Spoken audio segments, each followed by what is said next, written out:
ट्रूनेटिक infotech private limited पिछले कई सालों से स्टूडेंट्स को गवर्नमेंट रिकॉग्नाइज्ड सर्टिफिकेशन के साथ वेब और ऐप डेवलपमेंट कोर्सेज सिखा रहा है।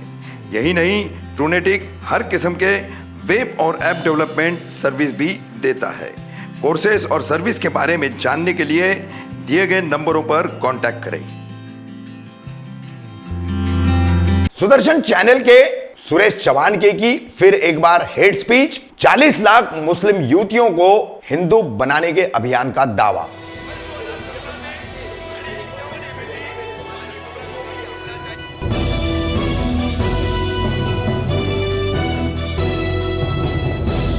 मैं रफीक कामदार हिंदुस्तानी रिपोर्टर में आपका स्वागत है। कट्टर हिंदुत्ववादी और मुस्लिमों के खिलाफ हमेशा जहर उगलने वाले और कई हेट स्पीचेस के एफआईआर के अपराधी सुदर्शन चैनल के संपादक सुरेश चौहान के फिर एक बार सुरेश चौहान के ने जहर उगला है।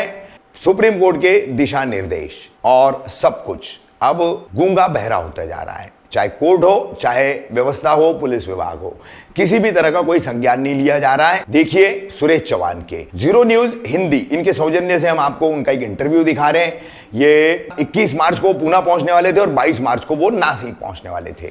तो किस तरीके की बातें उन्होंने की है, बीच में शायद बरेलवी मौलाना तौकीर रजा खान ने एक बयान दिया होगा जिसमें उन्होंने दावा किया होगा कि अब तक जो है 10 लाख मुस्लिम युवतियां हिंदुओं के जाल में फंस चुकी है और उनसे शादियां करके धर्मांतरण कर चुकी है। तो उसी बात पर यह बात सुरेश चौहान के ने कही है और कहा है कि जिस दिन हम 40 लाख का आंकड़ा मुस्लिम युवतियों का धर्मांतरण का पूरा कर लेंगे तब हम कहेंगे कि अब बराबरी का मामला हो गया है। कुल क्या बातें की है सभी मुद्दों पर सुरेश चौहान के की इस हिट स्पीच में देखिए। रेशो है जिसमें लड़कियां कम है, उतना लड़कियां भरने के लिए भी हमको मुसलमानों की 41 लाख लड़कियां चाहिए होगी, तब जाके हमारा लड़का लड़कियों का जो रेशो है वो सेट हो जाएगा। तो इसलिए मौलाना को बोलना और 30 लाख तक तो कोई चिंता नहीं है, उसके बाद देखेंगे कि मुस्लिम लड़की आएगी और 10 लाख आई, वो तौकीर खुद कह रहा है, नीचे कहने वाले और हैं। मैं भविष्यवाणी करता हूँ आने वाले दिनों में ऐसी बड़ी संख्या में मुसलमान हिंदू बनेंगे, उस अभियान को भी हम चला रहे हैं और बड़े पैमाने पर चलाएंगे। 21 तारीख को जो छत्रपति धर्मवीर छत्रपति संभाजी महाराज जी की पुण्यतिथि बलिदान दिवस है, पुणे जिले में वडू बुद्रुक में उस स्थान पर मैं जा रहा हूं। वहां पर हम घर वापसी करवाने वाले हैं, कई लोगों को हिंदू धर्म में वापस लाने बता के जा रहे हैं। हाँ जा रहे हैं और ना कर तो सभी जगह रहे हैं, लेकिन अब लड़कियां 10 लाख आ गई, अब जरा उधर से लोग भी लाएंगे। यह केवल भविष्यवाणी कर रहा हूं, विस्तार से अगले बार बताऊंगा। देखिए सुरेश चौहान की जो बात करता है ना, कई लोगों को उस वक्त समझ में नहीं आती, बाद में समझ में आती है। यही हमने पिछले 18 वर्षों 19 वर्षों से देखा है। जब मैंने मुस्लिम लड़कियों को, बहनों को कहा था कि हिंदू युवाओं से शादी करो, ये 10 फायदे, वैसे मेरे पास 100 की लिस्ट है, लेकिन भाषण में कम समय था तो मैंने टॉप 10 के ऑफर दे दिए। ये मैं पिछले लंबे समय से कह रहा हूं।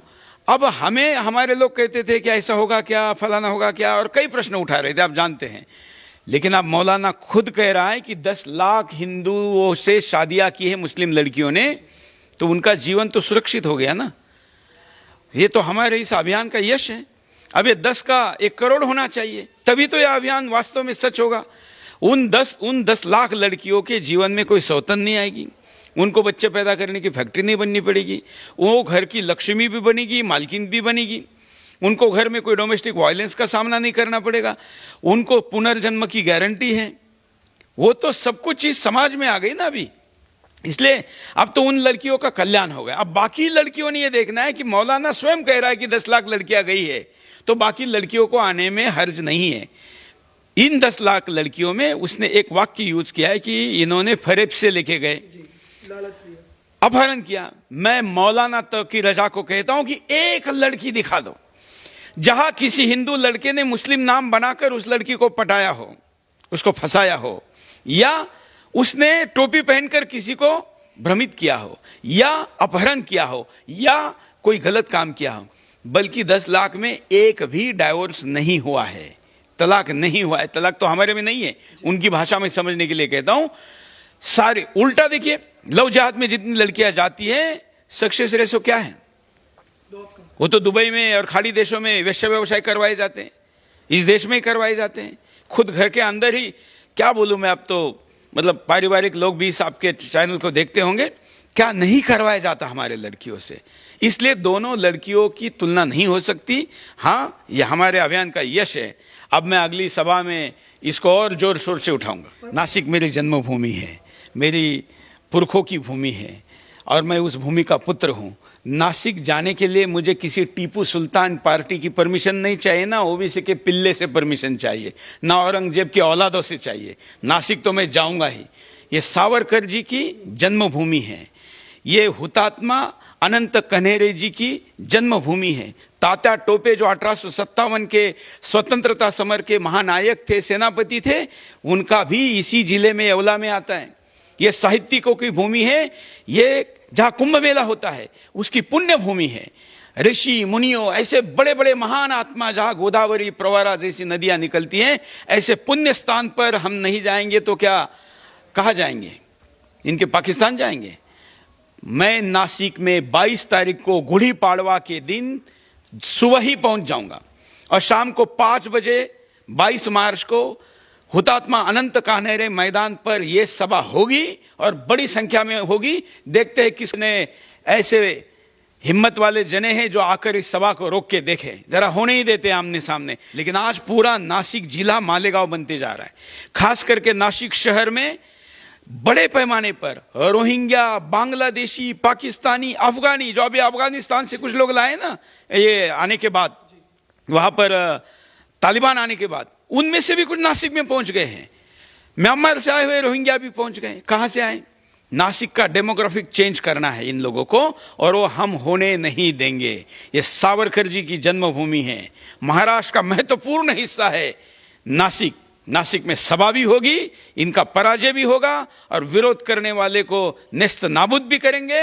और नासिक को हिंदू अगर साथ दे नासिक का, तो उसका इस्लामीकरण नहीं होने देंगे। मतलब पुलिस वालों को पता नहीं कि राज्य में सत्ता परिवर्तन हुआ है या अभी भी टीपू सुल्तान शैतान के पिल्लों की सरकार है वहां पर। अब तो सत्ता परिवर्तन हुआ है। मैं तो एकनाथ शिंदे जी, वहां के माननीय मुख्यमंत्री और माननीय उप मुख्यमंत्री देवेंद्र फडणवीस जी को कहूंगा कि ऐसे हिंदूवादी नेताओं पर एफआईआर करने वाले कौन हैं, ये खोजने चाहिए। क्या छत्रपति शिवाजी महाराज की जयंती लातूरकरों ने मनाने का अधिकार नहीं है उनमें?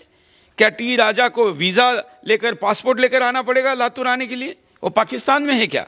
हिंदुस्तान का हिस्सा है और उस मराठवाड़ा का हिस्सा है जिसके स्वतंत्रता के लिए सभी ने बलिदान दिया। जहां नवाब का नाक रगड़वाया था सरदार पटेल ने, उस मराठवाड़ा का लातूर हिस्सा है। और मैंने भी वहां पर हिंदू हुंकार सभा की है। हम हिंदुत्व का पैटर्न लातूर से देने वाले हैं। वहां पर अगर पुलिस कोई नया पैटर्न सेट कर रही है टी राजा के ऊपर केस करके, हम टी राजा के साथ हैं। मेरी स्वयं उनसे बात हुई है। मैंने उनको कहा है कि मैं सरकार से भी बात करूंगा और एफआईआर क्या, ये कल अगर उसको चार्जशीट भी करे या उनको सजा भी दिलवा दे तो भी मैं राजा सिंह के साथ था, हूं और रहूंगा। कि ये लोग गजवा हिंद बनाने पे तुले हुए हैं। हम नहीं भी कहे हिंदू राष्ट्र की बात तो भी इन्होंने गजवा हिंद तो करना ही करना है। इसलिए इन्होंने कहा, इस पर मैं आश्चर्यचकित नहीं हूं। लेकिन देश के 100% हिंदुओं ने इसको लेकर जागना चाहिए कि इनका असली एजेंडा मुस्लिम राष्ट्र है। हम तो ये मानते हैं कि हिंदू राष्ट्र था, हिंदू राष्ट्र है और हिंदू राष्ट्र रहे, इसलिए इसको हिंदू राष्ट्र घोषित करो, ऐसा हम कह रहे। क्यों? क्योंकि तोखी रजा जैसे लोग इसको इस्लामी राष्ट्र या मुस्लिम राष्ट्र की बात ना कर सके। और मौलाना अबुल कलाम आज़ाद कौन थे? इस देश के नागरिक भी नहीं थे। उनका जन्म तो मक्का मदीना में हुआ था। वो तो इस देश के थे ही नहीं, ना उनकी शिक्षा हुई थी। फिर भी उनको 15 वर्ष इस देश का शिक्षा मंत्री रखा। उन्होंने संस्कृत बंद करवाई, उन्होंने वेद विद्यालय बंद करवाए, योग दूर करवाया, हिंदुओं के शिक्षण पद्धति सब सिस्टम तबाह कर दी। उनके नाम पर क्यों चाहिए? क्यों चाहिए? मैं तो कहता हूं जो चल रहे हो सारे बंद कर देने चाहिए। ये पाकिस्तान थोड़ी है। ये सब कुछ के लिए तो पाकिस्तान दिया था ना, तो वहां करो जो करना, कर ही रहे हो। वहां जो हिंदू लेके गए थे और उनकी सुरक्षा की बात की थी वो तो खत्म हो गई। इसलिए सारे जो ड्रामे, चोचले, तमाशे, नाटक करने हैं उसके लिए पाकिस्तान है। यहां इनका कोई काम नहीं। इनका बोरिया बिस्तर बांधकर इनको पाकिस्तान भेज देना चाहिए, जो भी यहां मुस्लिम राष्ट्र की बात कर रहा है। ये सारी अब बातें छोड़ दो। ये सारी बातों का एक ही समाधान है, वो है इस देश को हिंदू राष्ट्र घोषित करना। अब हिंदू राष्ट्र घोषित कर कर ही 2024 के चुनाव में जाना चाहिए। ये होने के बाद ये सारी समस्याएं तौकीर, ओबीसी और मदनी विदनी ये सब के मुंह बंद हो जाएंगे। इन सभी के लिए एकमात्र उपाय है और वो है हिंदू राष्ट्र घोषित करना।